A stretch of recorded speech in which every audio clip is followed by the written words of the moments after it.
भारतीय जनता पक्षाने केवळ इतरांना खालच्या भाषेत बोलण्यासाठी पाळलेले वाचाळवीर गोपीचंद पडळकर यांनी स्वर्गीय राजाराम बापू पाटील, राष्ट्रवादी काँग्रेस पार्टी, शरदचंद्र पवार पक्षाचे ज्येष्ठ नेते जयंतराव पाटील साहेब यांचा केलेला अपमान अतिशय संतापजनक आहे।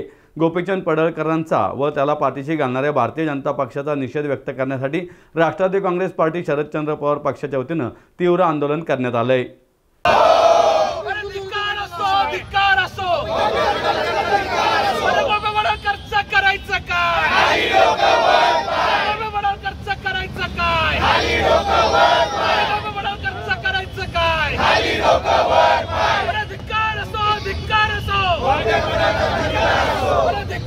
आमदार गोपीचंद पडळकर यांच्या विरोधात राष्ट्रवादी काँग्रेस, शरदचंद्र पवार पक्षाच्या वतीने झाशीची राणी चौकात आंदोलन करण्यात आलं। पडळकर ही व्यक्ती नव्हे तर भारतीय जनता पक्षाने पाळलेली प्रवृत्ती आहे अशी टीका शहराध्यक्ष प्रशांत जगताप यांनी यावेळी केली। पडळकर यांच्याबरोबरच भाजप विरोधात यावेळी घोषणाबाजी करण्यात आली। राष्ट्रवादीचे अनेक पदाधिकारी, कार्यकर्ते झाशीच्या राणी चौकात सायंकाळी हातात पडळकर यांच्या निषेधाचे फलक घेऊन जमा झाले होते।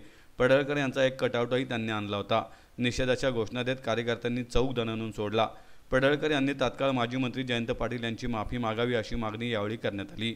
पक्षाने पडळकर यांना फक्त समज न देता त्यांच्यावर कडक कारवाई करावी, तरच पक्ष अशा निंदनीय वक्तव्याची दखल घेतो हे लक्षात घेऊन त्यांच्याच पक्षातील अन्य वाचाळवीरांना वचक बसेल अशी टीकाही जगताप यांनी यावेळी केली। या आंदोलनात पडळकर यांच्या प्रतिमेला जोडे मारण्यात आले।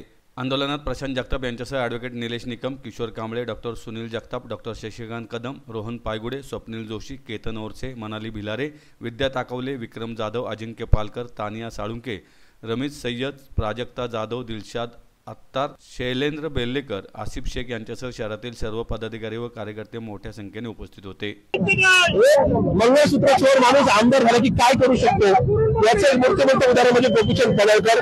भाजपला कदाचित खंडणीखोर, मंगळसूत्र चोर अशा लोकांची सवय असेल, पण महाराष्ट्राला ही सवय नाही। दुर्दैवाने महाराष्ट्राचा भाजपचा आमदार गोपीचंद पडळकर कमरेखालची भाषा करतो। या ठिकाणी ते स्वातंत्र्य सेनानी म्हणून राजाराम बापू पाटील या महाराष्ट्राची एक वेगळी ओळख आहे। त्यांच्या आणि त्यांच्या पत्नीबद्दल अश्लाघ्य भाषा वापरतो। त्याच राज्य आणि याच राज्याचे मुख्यमंत्री देवेंद्र फडणवीस हे या गोपीचंद पडळकरची बाजू लावतात। ते सांगतात की गोपीचंद पडळकर आक्रमक आहे, त्यांच्यावर अजून खूप काळ आहे। याचा अर्थ गोपीचंद पडळकरची भाषा मुख्यमंत्री देवेंद्र फडणवीस यांना मान्य आहे आणि म्हणून या मुख्यमंत्र्यांचा निषेध व्यक्त करण्याकरता त्या गोपीचंद पडळकरची काळी बाजू या ठिकाणी महाराष्ट्रासमोर आणण्याकरता आम्ही पुणे शहराचे आंदोलन केलेलं आहे। आणि मला असं वाटतं की भाजपच्या ऐवजी RSSनी, राष्ट्रीय स्वयंसेवक संघानेच या ठिकाणी खुलासा करण्याची गरज आहे की भाजपची बदललेली भूमिका, भाजपचा बदललेला चेहरा त्यांना मान्य आहे का?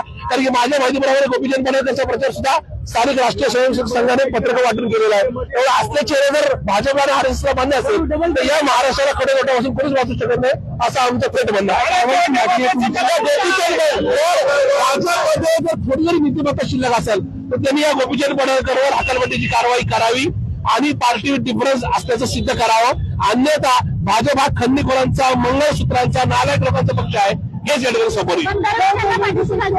आपण पाहतोय की मागच्या 7-8 महिन्यामध्ये सातत्याने मान्य पवार साहेब, मान्य उद्धव ठाकरे साहेब, त्याचबरोबर या ठिकाणी जयंत पाटील साहेब यांच्या सातत्याने पुढे जाऊन जितेंद्र आव्हाड साहेबांच्या माणसाला मारहाण करण्याचं काम हे गोपीचंद पडळकरांच्या इशाऱ्यावर झालं। सगळे स्टेटमेंट मीडियामध्ये असून सुद्धा या ठिकाणी फक्त आणि फक्त जातीचं राजकारण करण्याच्या नादामध्ये मुख्यमंत्री देवेंद्र फडणवीस हे या राज्याची वाट लावतायत असा आमचा आरोप आहे।